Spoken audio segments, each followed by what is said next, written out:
बोले अनंता अनंत सिद्ध परमेष्ठि भगवान की, देवादिदेव 1000 शांतिनाथ भगवान की, देवादिदेव 1008 अंतिम तेज भगवान महावीर स्वामी की, परम पूज्य आचार्य भगवान कुंद कुंद देव की, परम पूज्य सिद्धांत चक्रवर्ती नेमिचंद महामुनि राज की, परम पूज्य आचार्य भगवान ब्रह्मदेव सूर्य महामुनि राज की, परम पूज्य राष्ट्र गौरव गणाचार्य श्री 108 विराग सागर जी महामुनि राज की, परम पूज्य अध्यात्म योगी चर्या श्रोमणी 108 विशुद्ध सागर जी महामुनि राज की, द्वादशांग जिनवाणी माता की।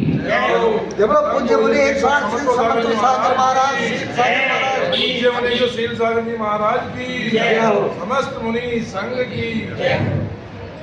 पुनः एक बार इस जगत के उन रहस्यों को समझने के लिए हम यहाँ एकत्रित हुए हैं जो जीव को इस संसार में रहते हुए भी आज तक ज्ञात नहीं हो सके, और रहस्य कहीं दूर खोजने नहीं जाना था। वह रहस्य था जो सबसे मेरे निकट था, उससे मैं ही सबसे दूर था। जिससे मैं कभी दूर नहीं हो सकता, वही सबसे निकटवर्ती का रहस्य से मैं अज्ञात था, अज्ञान था, इसलिए आज तक इस संसार के संपूर्ण रहस्यों को नहीं जान सका। इसलिए आचार्य भगवान इस 41 नंबर की गाथा में ये कह रहे हैं कि आज तक जीव जो परिभ्रमण कर रहा है, खोजते खोजते ही तो कर रहा है। जानने की उसकी चाहत ही तो उसे हर जगह ले जाती है, और वह जानने की चाहत हर जगह ना जाके जो जान रहा है उसकी ओर हो जाती तो शायद उसको भी सम्यक दर्शन जैसी प्राप्ति हो जाती। इसलिए कहा जीवादि सद्धर्म, सारे जगत को तुम खोज रहे हो। आकाश की ऊंचाइयों पर जाने का प्रयास चल रहा है। आकाश में कितने तारे हैं, कितनी तारा मंडल है, सूर्य चंद्रमा नक्षत्र कैसे हैं, समुद्र की गहराइयों में जाके क्या रहस्य भरे पड़े हैं, इनकी ओर सबकी दृष्टि है, लेकिन अन्य की गहराई में उस जीवादि तत्व को जानने की दृष्टि आज तक किसी की नहीं हुई है। और जिनकी हो गई है, जिन्होंने जान लिया है स्वयं के ही जीव को, उनको चाहे ग्रह नक्षत्र हो, चाहे समुद्र की गहराई हो, सभी अपने आप उनके ज्ञान में झलकने लग गई हैं। इसलिए सबसे अत्यधिक आवश्यक कुछ है तो जीव का सम्यक दृष्टि हो जाना है, और अपने विपरीत अभिनिवेश को, अपने विपरीत मान्यताओं को छोड़ देना है। यानी और जब जब जीव सम्यक दृष्टि हो जाएगा, जहां पर जीव सम्यक दृष्टि हो जाएगा, उसके अंदर से लौकिक इच्छाओं की इति हो जाएगी। यानी जिसको हाथ में सब कुछ हो, वह बाहर में क्यों भागेगा। जब भी लोग बाहर भाग रहे हैं, अपने अंतरंग के अनंतता का उसे बोध नहीं है, और जिस दिन अनंतता का बोध हो जाता है, बाहरी सारी इच्छाएं उसकी इति को प्राप्त हो जाती है। इसलिए सम्यक दृष्टि के 8 अंगों में सबसे पहला आत्मविश्वास था, अर्थात स्वयं पर विश्वास था। उसी का नाम निशंकित अंग था। जो निशंकित अंग क्या कह रहा था, किस पर शंका नहीं करूं, जिन वचनों में शंका नहीं करना, लेकिन शंका उसी पर करता हूं, उनके स्वरूप को नहीं जानता हूं। तो कल हमने बहुत अच्छे से विचार कर लिया था कि क्यों मैं आज तक देवसास गुरु से विमुख हूं, क्योंकि मैंने जाना ही नहीं कि असत्य का कारण क्या होता है। कल हमने जाना था असत्य में यदि कोई कारण है तो जीव की अज्ञान दशा है और जीव के राग द्वेष परिणाम है। यदि ये हट गए हैं तो असत्य बोलने का कोई प्रयोजन नहीं है। असत्य बोलने का कोई प्रयोजन नहीं हो सकता, या तो अज्ञानी है तब असत्य बोलेगा। जैसे अनेक दर्शनों में यह हुआ कि जब महावीर भगवान को मोक्ष प्राप्त हुआ, उस समय अपने आप को सर्वज्ञ कहने वाले 5 लोग और थे।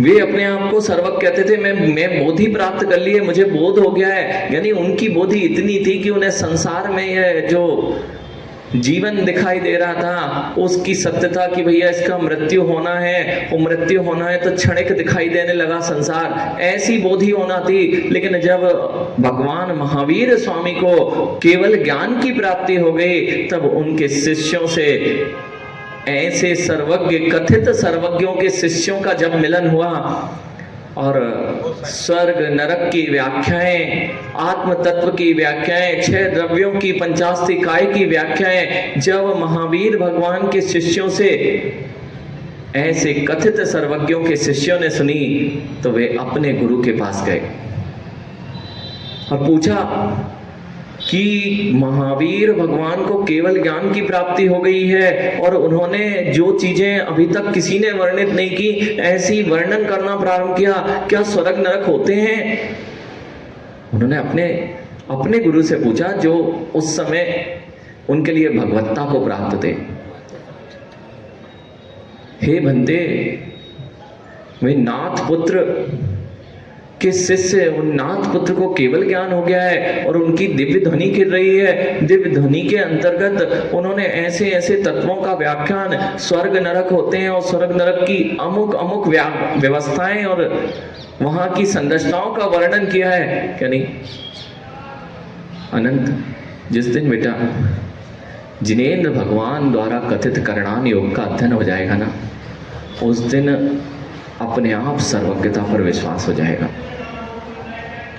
लोगों ने नरक स्वर्ग के नाम तो लिए हैं, लेकिन नरक स्वर्ग में कैसी व्यवस्थाएं हैं, कितने बिल हैं, कितने भवन हैं, कैसे वे जीव जन्म लेते हैं, उन भवनों में उन बिलों की संख्याएं कितनी है, संख्याओं के अलावा उनकी स्थिति कहाँ है, कितना छोटा होता गया है, एक में कितने पटल हैं, एक स्थान पर कितने जीव रहते हैं, ऐसी गहन गहन व्याख्या जो बुद्धि के परे है, जो बुद्धि के परे है, वह करणान योग के सिद्धांत ग्रंथों में भरी पड़ी है।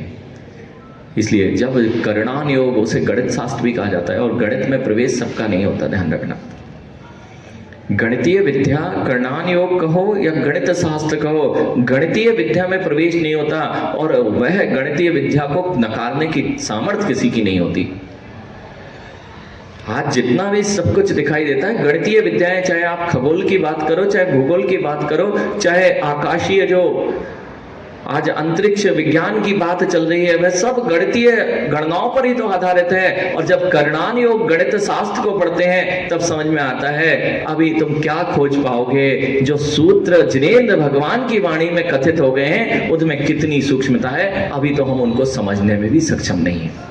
2%, 5%। आप कितने ही बड़े विद्या के ज्ञाता हो गए हो, आप कितनी ही बड़ी पढ़ाई कर लिए हो, लेकिन गणित की जो विद्याएं जिन आगम में भरपूरता से भरी पड़ी हैं, उन सिद्धांतों को अभी प्रकट भी नहीं किया गया है। ऐसे ऐसे सिद्धांत, ऐसे ऐसी, जिसे आप एल्गोरिथम्स कहते हैं ना, ऐसी ऐसी गणनाओं के वहां पर सूत्र दिए गए हैं। आप अभी संख्यात के सूत्र में तुम्हारे कंप्यूटर फेल हो जाते हैं, वहां तो असंख्यात निकालने के लिए सूत्र दिए गए हैं, बीज गणितीय सूत्र जिन्हें कहें, ऐसे गणितीय सूत्र दिए गए हैं, अनंत को निकालने के लिए गणितीय सूत्र दिए गए हैं। लेकिन आप सोचो कि तुम्हारी बुद्धि और तुम्हारे जो भौतिक उपकरण हैं, उसकी सीमा को स्पर्श भी कर पाए तो 1-2% भी असंख्यात का जानना तुम्हारी बुद्धि में आने वाला नहीं है। और इस बात को नकार इसलिए देते हो, जब बहुत विशालता की बात चलने लग जाए ना, तो जो छोटे मोटे लोग रहते हैं इसमें कुछ नहीं है। जिस दिन उस बुद्धि से कि यह जो सूत्र है हमारी प्रज्ञा की न्यूनता है, इसलिए हम उसे नकार रहे हैं, लेकिन प्रज्ञा को जैसे ही विशाल करोगे, वे सूत्र तुम्हें साक्षात दिखाई देने लगेंगे कि जिनेंद्र भगवान की वाणी कैसी होती है और जिनेंद्र भगवान का जो ज्ञान था वह कितना विशाल होता है। यानी समझना, ऐसे ही कुछ हुआ जब वे पहुंचे अपने गुरु के पास कि क्या ये नरक स्वर्ग की व्याख्या है, तो लोगों जो जानते नहीं है, एक ऐसा भी कहूँगे जी, एक ऐसा भी दर्शन हुआ है जिन्होंने ये कह दिया जानते नहीं है तो बताएं क्या, और उसके भी अनुयायी हैं।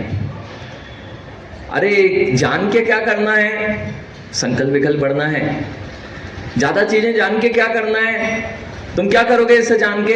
तो उनके गुरु ने कहा, भो शिष्यों, इससे तुम्हारा मोक्ष मार्ग सधने वाला नहीं है, तुम तो अपने आत्म कल्याण में लगे रहो, इस स्वर्ग नरक की व्यवस्थाओं को जानने से तुम्हें कोई लाभ नहीं है। यानी जैसे भैया, विष्णु भैया, पीछे कौन बैठा है, बाजू में कौन बैठा है, बिना देखे बता सकते थे क्या पीछे क्या पड़ा हुआ है? मुड़ के देखना पड़ेगा ना, और देख भी पाओ। जरूरी नहीं है, जिनको ज्ञात ही नहीं था उनसे पूछा जाता तो उत्तर यही दिया जाता है कि इससे तुम्हारा प्रयोजन सधने वाला नहीं है, अभी जो पढ़ाया जा रहा है वो समझ लो। ऐसा ही हुआ, वे सारे, जब सूर्य का उदय होता है तो जुगनू अपने आप विलीन हो जाते हैं। जुगनू की आभा कितनी भी तेज हो, ऐसे ही वे 5 जुगनू की तरह चमकने वाले, अपने आप को सर्वज्ञ कहने वाले, जब केवल ज्ञान रूपी सूर्य का उदय हुआ, वे 5 जुगनू कहां विलीन हो गए, किसी को ज्ञात नहीं हो सका। इसलिए जब जिनेंद्र भगवान, मैंने कहा अब अज्ञान जिसका निवृत्त हो चुका है, जिन्होंने केवल ज्ञान प्राप्त कर लिया है, वे तुम्हारे लाभ में चढ़ावे से खुश होते नहीं और तुम पर रुष्ट होते नहीं। तुम उनको गाली देके चले जाओगे तो भी वे जानते हैं कैसा अज्ञानी है। जितनी बड़ी प्रज्ञा होती जाए, चिराग बेटा, छोटे लोगों की बातों में बताना, जितने उत्कृष्ट स्थान पर पहुंचोगे और उस न्यून बुद्धि वाले की, हीन पुण्य वाले की वह प्रज्ञा नहीं है कि वह तुम्हारे ऊंचाइयों को झेल पाए, वह तुम्हारी निंदा करेगा। और तुम यदि उस निंदा में फंस गए, तो फिर अभी तुम्हें और ऊंचा होने की आवश्यकता है, क्योंकि जब छोटे स्थान पर तुम उलझने लग गए हो तो अभी तुम्हारी प्रज्ञा ऊंचाइयों पर नहीं है। बस ऐसे ही है, जो केवल ज्ञान को प्राप्त हो जाते हैं, वे कभी किसी के कहने पर, किसी के आक्रमण करने पर या किसी भी बात पर रुष्ट नहीं होते हैं, और छोटी छोटी बातों पे प्रसन्न होकर वरदान नहीं दिया करते। वही सर्वज्ञ केवली अरहंत हुआ करते हैं, जिन्होंने अपने ज्ञान की उस चरम उत्कृष्ट अवस्था को प्राप्त कर लिया है, जैसे केवल ज्ञान कहते हैं। इसलिए केवल ज्ञान में आज तक कोई परिवर्तन नहीं हुआ। चाहे आदिनाथ भगवान का केवल ज्ञान हो, चाहे महावीर भगवान का केवल ज्ञान हो, अथवा अनंतानंत सिद्ध परमेष्ठियों का केवल ज्ञान हो, वह एक सा इसलिए रहेगा क्योंकि जो सत्य होता है, सत्य तो सत्य ही होता है। जैसा वस्तु का स्वरूप होता है, वह ना तो आज बदला है, न कभी बदलेगा और न कभी बदला था। इसलिए जिनको यह शंका होती है कि जैन धर्म अनादि निधन है या नहीं है, उनको आज विश्वास कर लेना चाहिए बेटा। जैसे अग्नि की उष्णता उसकी स्वाभाविक है, अग्नि में उष्णता किसी ने भरी नहीं है। अग्नि अलग थी, उष्णता अलग थी, ऐसा कभी हुआ नहीं है। और पहले अग्नि ठंडी होती हो, ऐसा कभी हुआ नहीं है। अग्नि ने किसी ने उत्पन्न की हो, ऐसा कभी नहीं हुआ है। अग्नि तो पूर्व से थी, है और रहेगी। तो अग्नि के साथ उसकी उष्णता थी, है और रहेगी। जैसे अग्नि की उष्णता मां उसका स्वभाव होती है, ऐसे प्रत्येक वस्तु का स्वभाव होता है, वह त्रिकालिक होता है। और यदि वस्तु का स्वभाव त्रिकालिक होता है तो स्वभाव को जानने वाले भी त्रिकालिक रहे हैं, और स्वभाव को जानकर उसको प्राप्त करने वाले भी त्रिकालिक रहे हैं। बस जिन दर्शन की अनादि निधनता और सनातनता इससे स्थापित हो जाती है कि जैसे अग्नि की उष्णता आज तक किसी ने बनाई नहीं, उसे नष्ट किया नहीं जा सकता, ऐसे ही स्वभाव जो जिन दर्शन में धर्म कहा गया है, ऐसे ही जीव का स्वभाव ज्ञान दर्शन से युक्त है, वह अनादि से है, और उसे प्राप्त करने वाले भी अनादि से हैं। इसलिए ना तो महावीर भगवान से जिन दर्शन प्रारंभ होता है, ना आदिनाथ भगवान से जिन दर्शन प्रारंभ होता है। यदि स्वभाव त्रिकालिक होता है तो स्वभाव को जानने वाले, उसको प्राप्त करने वाले भी जिनेंद्र भगवान अनादि से होते आए हैं। मोहनलाल जी, कोई कहता रहे गणनाएं करता रहे कि अमुक व्यक्ति से जिन दर्शन प्रारंभ होता है, अमुक भगवान से जिन दर्शन प्रारंभ होता है, इसलिए तो कभी भी जिन दर्शन में किसी व्यक्ति विशेष में ऋणोकार मंत्र में व्यक्ति विशेष का नाम अंकित नहीं हो सका है। अरे प्रधानमंत्री पद है, उस पे कोई आए, पद की कीमत है, आने जाने वाले तो कई हैं। ऐसे ही अरिहंत सिद्ध आचार्य उपाध्याय और साधु, यह तो पद है, गुणों की वंदना है। जो जो उन गुणों को प्राप्त हैं वे सब वंदनीयता को प्राप्त हो जाया करते हैं। अगर इतना शैतान हो जाए ना तो आपके अंदर शंका नहीं हो सकती। माँ क्यों भटकते हैं अनेक जगह? क्योंकि सबको एक समान बैठते हैं, सबको एक मेक कर देते हैं, और एक मेक करके जिसके पास जो नहीं है उससे भी अपने उस बात को लेने पहुंच जाते हैं जो उसके पास है ही नहीं। जिसका स्वयं का ज्ञान ना मिटा हो, जो स्वयं राग द्वेष से ग्रसित हो, वह सुखी दुखी रहेगा ही रहेगा।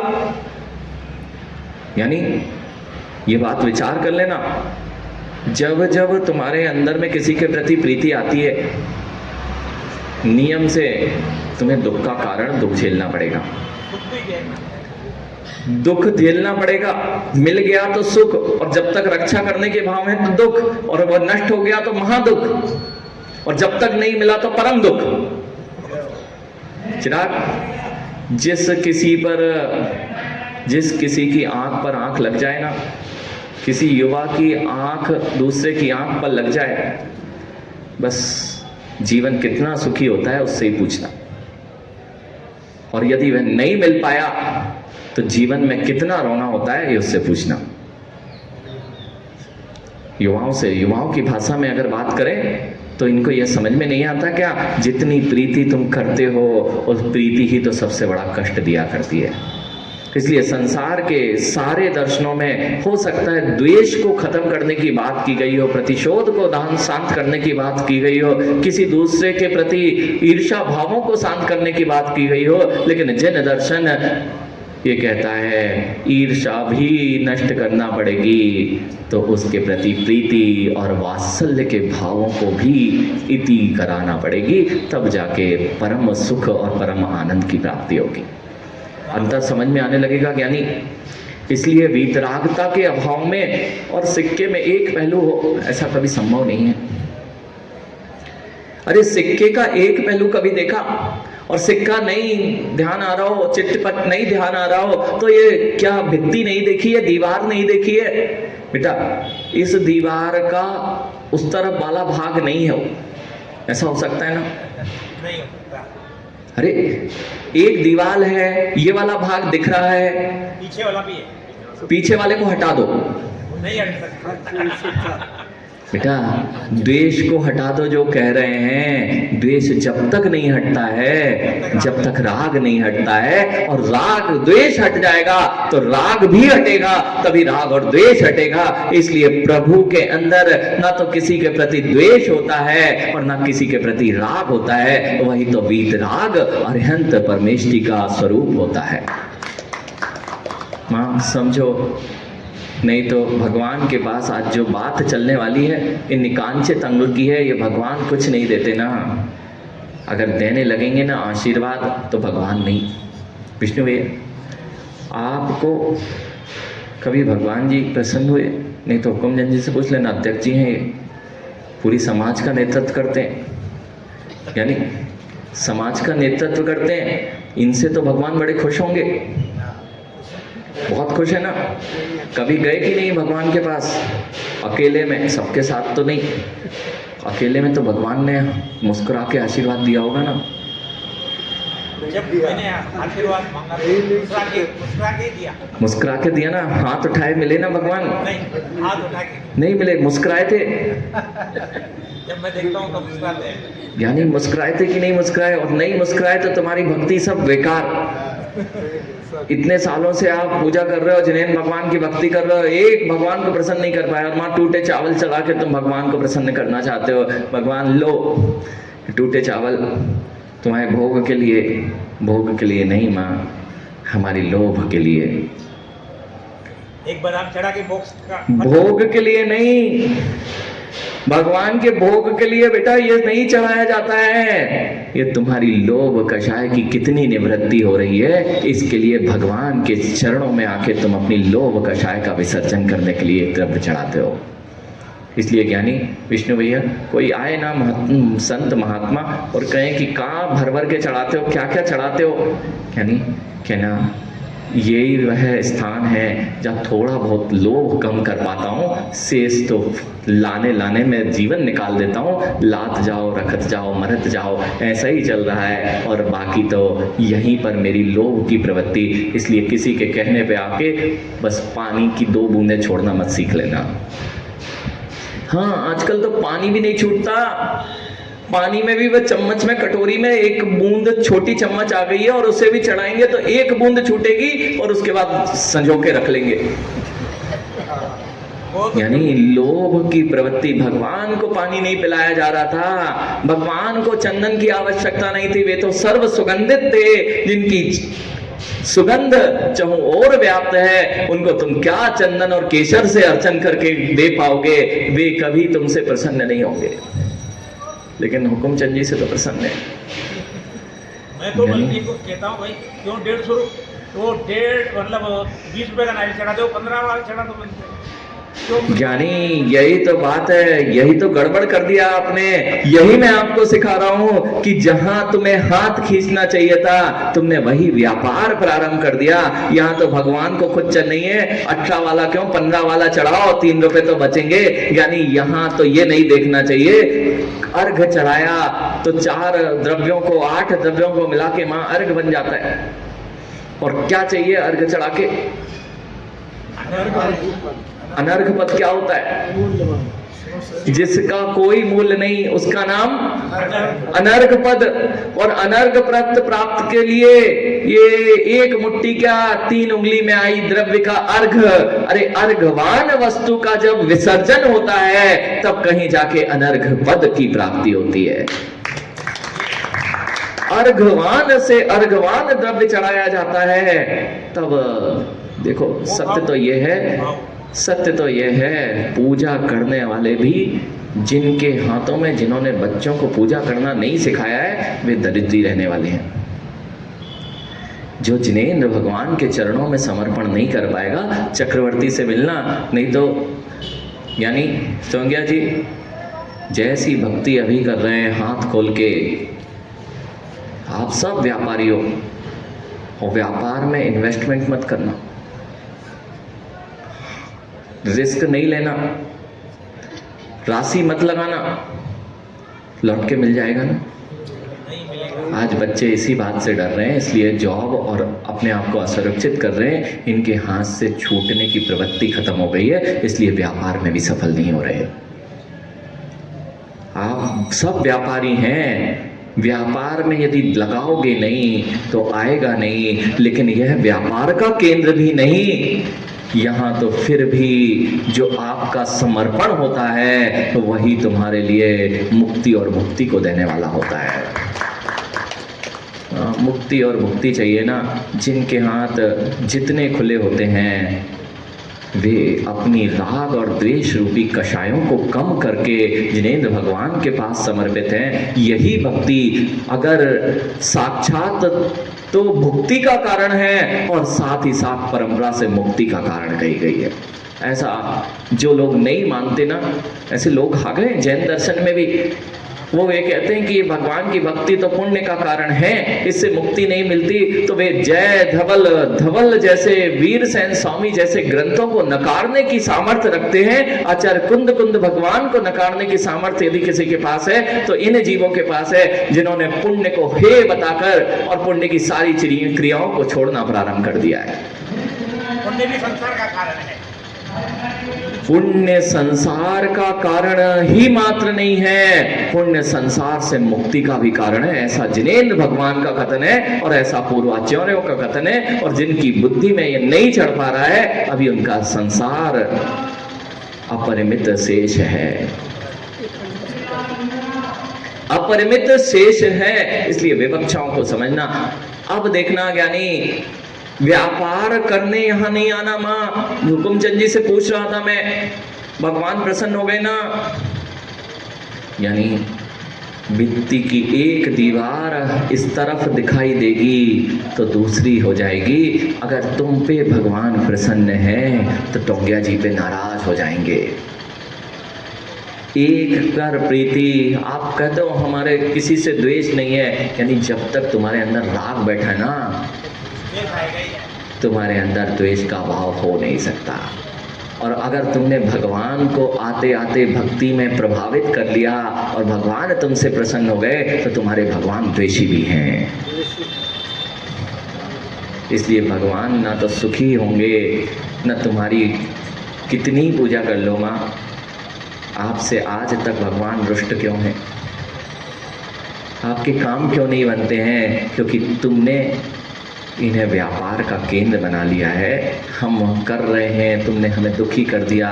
और कई लोग तो ऐसे हैं टोंगिया जी, ये भगवान की भक्ति करते हैं और कोई कष्ट आ जाए ना तो कहते पहले अच्छे थे, जब नहीं करते थे तो कई कष्ट नहीं आते थे, अब भगवान की भक्ति करने लगे तो कष्ट आने लग गए। हे अज्ञानी, हे अज्ञानी, तू ये कह रहा है कि सूर्य का उदय हुआ और अंधकार छा गया है। यानी जो ये कह रहा है कि मैं जब से धर्म करने लगा, जब से शुभ भाव करने लगा तो मेरे अंतरंग के साथ में मेरे साथ दुर्घटनाएं घटने लगी। यानी दुर्घटनाएं ये तो ऐसा ही है कि सूर्य का उदय हुआ हो और तुम कह रहे हो अंधकार छा गया हो। ऐसे ही जैसे तुमने शुभ भाव भाना चालू किए, तुम्हारे साथ यदि अशुभ हुआ है तो वर्तमान का शुभ परिणाम तो शुभ फल ही देता है। पूर्व के अशुभ कर्मों को तुम क्यों नहीं देखते हो कि तुमने क्या करके रखा था, उसका फल भोगते हो और कहते हो कि भगवान की भक्ति से मुझे अलाभ हो गया है। भगवान कुछ नहीं करेंगे। इसलिए माँ अगर हुकुमचंद जी से प्रसन्न हो गए हो भगवान और एक आध दिन प्रसन्न हो जाए, मोहनलाल जी ऐसी कुछ भक्ति तो करो एक आध दिन। क्या कर पाओगे? रावण की भक्ति जैसी भक्ति कर पाओगे? रावण की भक्ति पे तो प्रसन्न हो गए थे ना शांतिनाथ भगवान। यानी पृथ्वी इधर से उधर हो जाए, कोरोना काल में एक भगवान नहीं दिखे।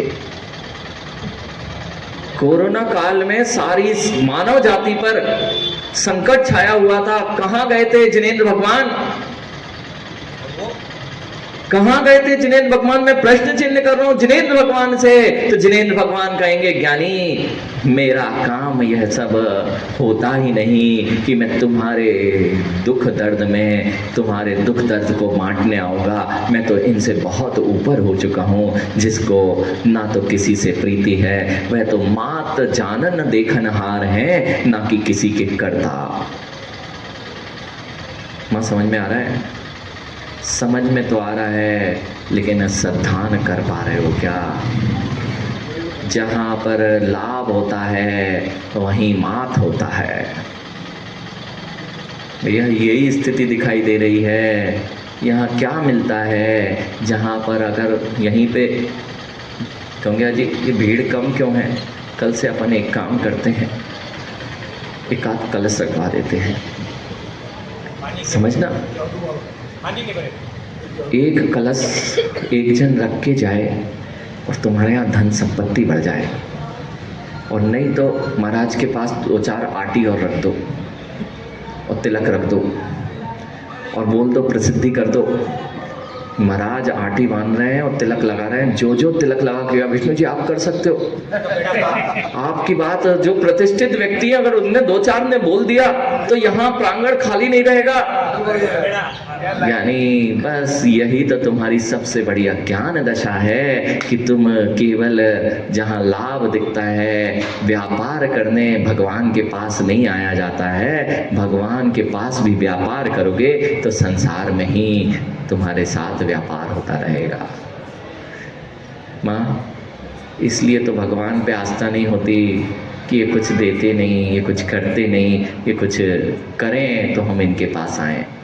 और ठीक है ये नहीं करते, अब जन्म तो लिया है जैन कुल में तो आना ही पड़ता है, लेकिन महाराज जी जहाँ से मिलता है वहाँ भी तो जाना पड़ता है। यहाँ तो देखा देख के आ जाते हैं महाराज ये लोग। सत्य है यानी देखा देखी ही तो जीवन चलता है। दौड़ लग रही है देखा देखी की, लोग जानते ही नहीं है, भागे जा रहे हैं।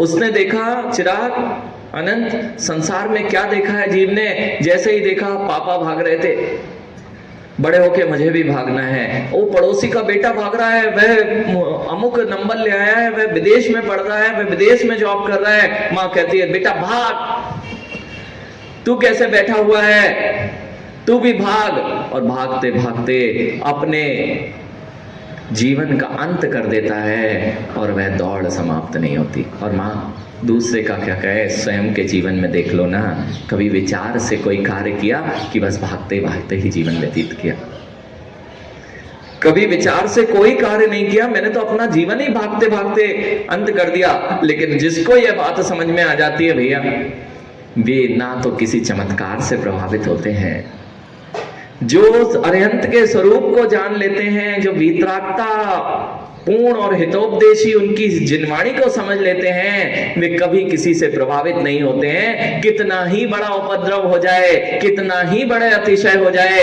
वे निशंकित, इस बात से बिल्कुल निशंकित हैं कि अरिहंत तो जो होते हैं वे मेरी सहायता करने कभी नहीं आते हैं। और वे चाहे कोरोना जैसी पूरी सृष्टि भी नष्ट हो जाती तो भी वे कभी जमीन पर नहीं आते। मां समझ में आ रहा है? समझ में आ जाए तो जीवन में सम्यक दर्शन का प्रारंभ हो जाए। हमें तो इतना समझ में आ रहा है महाराज, भगवान कुछ नहीं करते नहीं है इतना, इसलिए तो इसके साथ ये समझ में आ जाए, जो करते हैं वे भी भगवान, करने वाले को भी तो तुम करने वाले को, जिससे जैसे टोंगिया जी से आपका व्यापार चल रहा है, इनको आप राशि देते हो, ये तुम्हारे पास कुछ दे देते हैं ना। ऐसे ही तो आज दुकानें लगी हुई हैं, तुम वहाँ इतना राशि दो, तुम्हारा काम बन जाएगा। यानी व्यापार और मंदिर में तुमने अभी भेद नहीं किया है। और यह निकांचित अंग इसलिए बैठा हुआ है, जब जब मैं भगवान की भक्ति भी करता हूँ तो नियम से कुछ ना कुछ कांक्षाओं को लेकर, भोग अभिलाषाओं को लेकर आज तक जिनेंद्र भगवान के चरणों में आया हूँ। इसलिए मेरा काम आज तक बना नहीं है, क्योंकि मैंने जाना ही नहीं, यहाँ मांगने नहीं, यहाँ व्यापार करने नहीं आया जाता। भैया ये प्रांगण है ना, देखना, गरीब व्यक्ति होगा ना तो इस प्रांगण के बाहर जो रोड होती है वहाँ आपको गरीब मांगते मिल जाएंगे। जो पुण्यचीन गरीब है वह इस रोड, इस प्रांगण के बाहर हाथ फैलाता मिल जाएगा। पुण्यहीन और पुण्यशाली में मात्र इतना अंतर है कि पुण्यहीन दीवाल के बाहर मांग रहा है और पुण्यशाली आके अंदर हाथ फैला रहा है। भैया पुण्यहीन है जिसका, वह तो बाहर हाथ फैला रहा है, और पुण्यशाली सेठ जी आके भगवान के सामने हाथ फैला रहे हैं कि भगवान मेरी झोली भर दे। दोनों हैं तो भिखारी, दोनों हैं तो भिखारी भैया। इसलिए भगवान के पास जब आते हो तो मांगने नहीं आया जाता है, यहाँ तो वह श्रद्धा खींच के लाती है कि मेरे कौन सा पुण्य कर्म का उदय आया था कि मैं जिन दर्शन को प्राप्त कर पा रहा हूं। इसका नाम है मां निकांक्षित अंग। नहीं तो मांगते मांगते कुछ सिर दर्द हुआ नहीं कि चलो भगवान के चबूतरे पे भी बता सही कर देंगे, ना करेंगे ना करते हैं। इसलिए माँ, लेकिन ध्यान रखना कहीं और भटकोगे तो, मैंने कल बात की थी, बहुत सारे वैद्य हैं, तुम अपने दुख का निवारण उसके पास जाके करो जिसके दुख निवारित हो गए हो। जो स्वयं कैंसर अपना ठीक ना कर पाए, तुम कहो डॉक्टर साहब हमारा कैंसर देख लो, हमारा कैंसर ठीक कर दो, हमारी नाड़ी पकड़ लो। जो खुद की नाड़ी ना जानता हो उसके साथ कह रहे हो, जो स्वयं सुखी दुखी दिखाई दे रहा हो वह तुम्हारे सुख दुख का कैसे दूर करने वाला हो सकता है। जो सुख दुख से रहित हो गए हैं, परम आनंद में हैं, जो परम सुखी हैं, उनके चरणों में आते तो तुम्हें अपने आप मार्ग मिल जाता। देखो जहां पर महाजन चले वहाँ अपने आप तुम्हें मार्ग दिखता है। जहाँ ये महाजन चले, अपने को तो मार्ग दिख गया चिराग, सो अपन चल पड़े। तुम अभी भी भटको तो तुम्हारी प्रज्ञा है। सत्य है ठोंगिया जी, प्रवचन में भले ही अच्छा लगता है, महाराज जी जो बोल रहे हैं, जिस दिन बेटा जाने लगता है, सम्यक दृष्टि जीव तो ये कहेगा अहो भाग्य, मैं उस पथ को नहीं अपना पाया जो पथ इसने चुन लिया है। अनंत नहीं तो संसार में यही दशा है माँ। संसार में बुद्धिहीनों की कमी नहीं है। हाँ ज्ञानी, और बुद्धिहीनों के बीच में कोई बुद्धिमान विराजित हो जाए तो क्या कहा जाता है? पागल। ज्ञानी सत्य है, इसलिए तो आप सब हम लोगों को पागल कहते हो। आपको गला दिया भगवान ने, आपने इसलिए नहीं ज्ञानी, वो तो ठीक है, इसलिए तो दुनिया इन मुनियों को पागल कहती है। क्यों ये इतना तपस्या कर रहे हैं, क्यों भूखे प्यासे रह रहे हैं, क्यों इतनी सर्दी गर्मी को सहन कर रहे हैं, क्या पड़ी है इनको, कैसे पागल हैं, सब कुछ तो था क्यों छोड़ के आ गए? ऐसा प्रश्न हमसे कई बार हुआ है। क्या कमी थी, क्यों भाग के आ गए, कुछ हो गया था क्या महाराज जी, ऐसा भी पूछ लेते हैं। हाँ बिल्कुल, कई बार महाराज जी तो यहाँ हम तो प्रमाण के साथ बोल रहे हैं, महाराज जी से पूछना। कई लोग तो कौन सा घटनाक्रम घट गया कि महाराज किसी ने छोड़ के चली गई थी क्या कोई? हाँ भैया, कोई छोड़ के चली गई थी तो इसलिए यहाँ आ गए क्या? आपको कुछ कष्ट था इसलिए आ गए, बुद्धि नहीं चलती थी इसलिए आ गए? नहीं तो बड़े माँ बड़ी चतुर है महाराज जी, इसको ले जाओ अपने साथ, कोई काम धाम का नहीं है, बुद्धि नहीं चलती है, पढ़ता लिखता नहीं है। भैया, जो तुम्हारे संसार का घर ना चला पा रहा हो, जो अपनी बुद्धि और विवेक से अपना संचालन ना कर पा रहा हो, वह जिनेंद्र भगवान के इस मोक्ष मार्ग पर कैसे कदम बढ़ा पाएगा?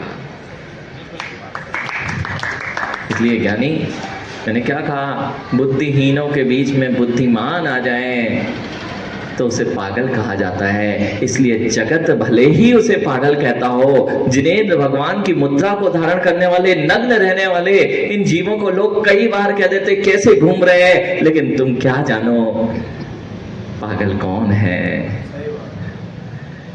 जिसने दिख गया है कि सत्य तो यही है, असत्य में जीने वाला सत्य को स्वीकार ही नहीं कर पाता। माँ, इसलिए समय तो आपका इतनी जल्दी होता है कि 2 मिनट। निकांचित गुण कथ्यते, यहाँ निकांचित गुण की व्याख्या कर रहे हैं। इसलिए ज्ञानियों, जिस दिन तुम्हें भगवान पर श्रद्धा हो जाएगी तो यहाँ व्यापार करने नहीं आओगे, यहाँ तो अंतरंग की उस विशुद्धि को प्राप्त करने आ पाएंगे जो विशुद्धि तुमने प्राप्त की है। भैया, वह विशुद्धि मुझे कैसे मिलेगी? अगर किसी से सीखना हो तो जिनेंद्र भगवान के चरणों में आना सीख लो। अरे बुझे दीपक के पास अपना दीपक कैसे जलाओगे? मां, बुझे दीपक के पास जाके तुम अपना दीपक जलाना चाहते हो। संसार में बुझे दीपकों के पास मैंने अपना दीपक ले गए हैं, इसलिए आज तक नहीं जला है। ये जिनेंद्र भगवान जो केवल ज्ञान ज्योति से प्रकाशित हैं, उनके पास आओगे तो तुम्हारे अंदर भी वह शुद्ध ज्ञान का दीपक जल जाएगा। और वह शुद्ध ज्ञान का दीपक अगर प्रकाशित हो गया तो नियम से तुम्हारे अंदर भी वह केवल ज्ञान रूपी ज्योति स्फुटित हो जाएगी। समझो मां, अंधे बुझे दीपक के नीचे दीपक कब तक ले जाओगे? इसलिए चित्त कहीं टिकता ही नहीं, कहीं अभिलाषा ही नहीं होती। ज्ञानी, कहीं अभिलाषा नहीं होती कि अमुक जगह पे घुमाओ, अमुक जगह देखाओ क्या हो रहा है। अरे कहाँ मुझे दीपक के पास जाना, यहाँ जब साक्षात ज्योति, केवल ज्ञान ज्योति, केवल ज्ञान रूपी सूर्य का प्रकाश हो, तुम कहो कि थोड़ी और टिमटिमिया चीजों को देखने चले जाओ तो कुछ दिखाई देने वाला नहीं है। इसलिए कह रहे हैं निकांचित गुणम कथ्यते, इहलोक परलोक आकाशारूप भोग आकांक्षा निदान त्यागेन। इहलोक के सुख हो या परलोक की आकांक्षा हो, आशा हो, उसकी आशा करते हुए, किसकी आकांक्षा होती है? भोग की करोगे, सामग्रियों की करोगे, भोग की आकांक्षा करोगे, उससे निदान का त्याग कर देता है जो ऐसे केवल ज्ञान आदि अनंत गुण व्यक्ति रूप मोक्षार्थम, ऐसे जो अनंत केवल ज्ञान दर्शन सुख रूप जो मोक्ष का अभिलाषी है, दान पूजा तपश्चरण अनुष्ठान चरणम करणम निष्कांक्षणा गुणों भण्यते, और उसके साथ देखो ये लाभ हो जाए तो हम अमुक जगह हो आएंगे, ये छत्र चढ़ा देंगे, महाराज कुछ माला बता दो हमारा रोग दूर हो जाए। माँ इसका नाम अभी सम्यक दृष्टि जीव नहीं है। जो इससे दान पूजा नहीं करता कि मुझे लाभ होगा, वह तो ये कहता है मेरे कर्मों का क्षय कैसे होगा जिससे मुक्ति प्राप्त होगी। इसलिए वह दान पूजा तपश्चरण आदि अनुष्ठानों को करता है, उसका नाम निकांचित अंग से युक्त सम्यक दृष्टि जीव होता है। इसलिए तथा अनंतमती कन्या कथा प्रसिद्धा, माँ अनंतमती की कथा सबने सुनी होगी। संकट आए लेकिन इस संकट में जिनेंद्र भगवान को नहीं छोड़ा। हमारे तो सिर दर्द हो जाए सो अभी जाते महाराज आपकी झाड़ू काम नहीं करती, दूसरी जगह झाड़ू लगवाए आते हैं, माथा टेकाते हैं। यानी समझो यानी कितनी अज्ञान दशा, अगर यह अज्ञान दशा की निवृत्ति नहीं हुई, यही तो दुर्विनिवेश है जो आचार्य भगवान ने इस मूल गाथा में कहा है कि जीवादि के प्रति तुम्हारा श्रद्धान नहीं है, और अनेक स्थान पर श्रद्धान जाता है, तुम्हारी विपरीत मानता ही तुम्हें मिथ्यात्व में रखे हुए है। इसलिए जिस दिन केवल ज्ञान और अरहंत सिद्ध आचार्य परमेष्ठी के गुणों का ज्ञान हो जाएगा, जिस दिन उनकी महिमा आने लग जाएगी, यानी यहाँ व्यापार करने नहीं आओगे, यहाँ तो जो परम आनंद मिलेगा। तो यह सबके चेहरे मुस्कुराते हैं यदि सामने वाले का चेहरा मुस्कुराता हो, ध्यान रखना। अरे अभी राजस्थान है और राजस्थान में गर्मी ज़्यादा पड़ती है, भैया गए राजस्थान में, आप गर्मी में आए और प्यास लगी थी बहुत ज़्यादा, और सामने दिखा मटका और मटका दिखा, लेकिन समझ में आ गया सूखा है। हाँ, दूर से ही समझ में आ जाता है।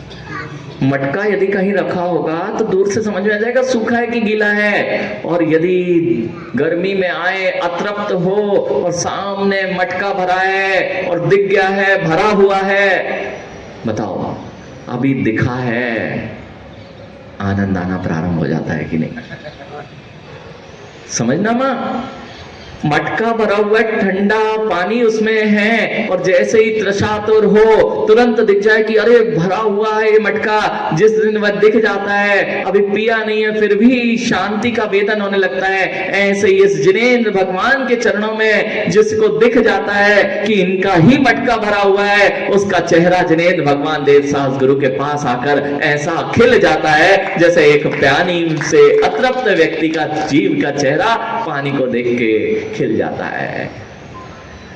और जो यहाँ आके भी रोए गाएं हमें कष्ट है, हमें ये हो गया है, बेचारे अज्ञानी अभी जिनेंद्र भगवान के पास आके भी प्यासे बैठे हैं। समझ में आ गई बात? इसका नाम है निकांचित अंग। इसलिए अनंतमती की कथा, उसको बहुत प्रलोभन दिए गए, मां सब कुछ दिया गया, लेकिन जिनेंद्र भगवान की श्रद्धा को वह नहीं त्यागा। द्वितीय सीता महादेवी कथा, ऐसा ही सीता महादेवी की कथा कही गई है, उसी को यहाँ आगे वर्णन करते हैं। सीता यदा लोक अपवाद परिहार्थम दिव्य शुद्धा जाता तथा राम स्वामिना दत्तम पट्ट महादेवी विभूति पदम त्यक्त्वा सकल भूषणा नगार केवली पाद मूले कृतांत वक्रादि राजा भी तथा बहुराज्ञी भीष्ट सह जिन दीक्षा गृहत्वा। सीता माने जैन रामायण के अनुसार जब यहाँ कह रहे हैं, अब देखो अभी तक अनंतमती की कथा सुनी थी, लेकिन निकांचित अंग में सीता माँ का कथन यहाँ पर किया गया है। जो लोक अपवाद के परिहार के लिए दिव्य शुद्ध जाता, जो लोक अपवाद का परिहार करते हुए उन्होंने अपने अग्नि परीक्षा के द्वारा जिनका शील सुरक्षित था, अग्नि परीक्षा दी गई, दिव्य शुद्ध जाता शुद्ध हुई, तथा तब राम स्वामी खड़े हो गए और कहा, हे सीते, मैंने तुम पर अविश्वास किया, ये मेरी बहुत बड़ी भूल थी। चलो अब हम राज विभूति का सुख भोगेंगे। पट्ट महादेवी विभूति पदम, पट्ट महादेवी को पद पर तुम स्वीकार करो। अब हम राज सुख से जीवन जिएंगे। त्यक्तवा, उसको छोड़ करके समझ में आ गई थी अभी तक गलती की। देखो सीता माँ ने गलती की थी। पहली गलती ये थी कि जब जंगल जाना था तब मैं तुम्हारे राग में थी, उसी दिन वैराग्य हो जाता तो पुनः कष्ट नहीं झेलना पड़ता। दूसरा, जब मेरा अपहरण हुआ तब भी मैं राग में थी और तुम्हारा इंतजार करते रही और संकलेशता करती रही, तब भी ज्ञात हो जाता और दीक्षा धारण कर ली होती तो मेरा कल्याण हो जाता।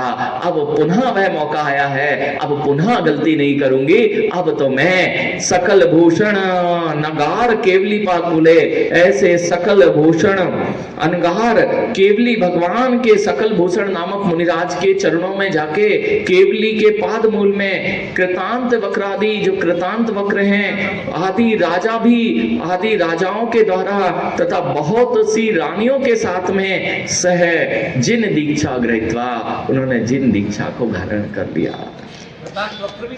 कृतांत वक्रादि, सारे कृतांत वक्रादि जितने थे यहाँ पर, कृतांत वक्रादि राजा और बहुत सी रानियों के साथ उन सीता ने जिन दीक्षा को धारण किया। भगवान ये पृथ्वी मती माता की शशि प्रभा धार्मिक समुदाय यहाँ पर जो प्रमाण दे रहे हैं वह केवली भगवान का पादमूल कहा है। फिर अभी एक और यहाँ पर एक बात और आएगी। शशि प्रभा धार्मिक समुदायन, शशि प्रभा नामक आरिकाओं के समूह में, शशि प्रभा धार्मिका समुदायन, शशि प्रभा नामक आरिका के समुदाय में, समुदायन से ग्रामपुर खेव खेट कादी विहारेण, वे भी अब सिंहासन में मठ में नहीं रहे थे। उन्होंने भी उन आरिका माँ के साथ में, देखो केवली भगवान से दीक्षित हुए हैं लेकिन नियोग आरिका का संग ही करनी, आरिका का संग, शशि प्रभा माता के संग वे ग्रामपुर खेटक आदि में विहार करते हुए भेदाभेद रत्नात्रय भावना, भेद और अभेद रत्नात्रय की भावना से द्विषष्टि वर्षाणी, जिन समय प्रभावना 62 वर्षों तक, द्विषष्टि वर्षाणी 62 वर्षों तक जिन समय प्रभावना, जिन धर्म की प्रभावना कृत्वा करते हुए पश्चात अवसान को प्राप्त हुई। त्रात्रिंशद दिवस पर्यंत निर्विकार परमात्म भावना सहितम संन्यास, 33 दिवस पर्यंत तक निर्विकार परमात्म भावना सहितम संन्यासम कृत्वा, समाधि कितने दिन की? 33 दिनों तक वे समाधि को धारण करते हुए अच्युत अभिधानेन, उससे कृत्वा और उससे च्युत नहीं होते हुए, षोडश स्वर्गे प्रतीन्द्रम जाता, 16वें स्वर्ग में जाकर प्रतीन्द्र का पद को प्राप्त हुए। जीव प्रतीन्द्र के पद को प्राप्त हुए, स्त्री पर्याय का छेदन हो चुका है। ततस्य निर्मल सम्यक फलम, और इस निर्मल सम्यक के फल को देखकर, देखो जरा सा लाभ मिल जाए ना माँ, ये बच्चे क्यों भाग रहे हैं, जरा सा पैसे वाला कोई मिल जाए, सुंदर दिखने वाला कोई मिल जाए, बुद्धिशाली कोई मिल जाए तो बच्चियां उसकी ओर आकर्षित हो जाती हैं, जिन कुलों को छोड़ के चली जाती हैं। सत्य है कि नहीं? कोई अगर थोड़ा सा चेहरे वाला है, पैसा खर्च करने वाला मिल गया है, करोड़पति और मिल जाए और बुद्धिवान और हो तो कौन ऐसा होगा? कहते हैं भैया यहाँ तो नहीं मिल रहे, आप ही लोग कह देते हो, अपने यहाँ कोई श्रेष्ठ नहीं मिल रहा, कहीं और कुलों में भेज देते हैं। यानी समझो तुम्हारे पास में अभी ये निकांचित अंग नहीं दिखाई दे रहा है, सब कुछ छोड़ने का नाम, ये सब कुछ कीमतवान नहीं है जो तुम्हारे पास है। इसलिए निकांचित अंग में प्रसिद्ध ततस निर्मल सम्यक दृष्टा धर्मानुरागे नगरे राम लक्ष्मण संबंधनम कृत्वादीनाम स्वर्गे तिष्ठति। ततश्च निर्मल सम्यक के फल को देखकर धर्मानुराग से नर के रावण लक्ष्मणों, जो रावण और लक्ष्मण को वे संबोधित करने पहुंचे, कृत्वेदानीम स्वर्गे तिष्ठति, और जाके स्वर्ग में अवस्थित हो गए। अग्रे स्वर्गादयत् सकल चक्रवर्ती भवसी, वे आगे आके सकल चक्रवर्ती, स्वर्ग से आके क्या हो गए, वह जीव चक्रवर्ती का होगा।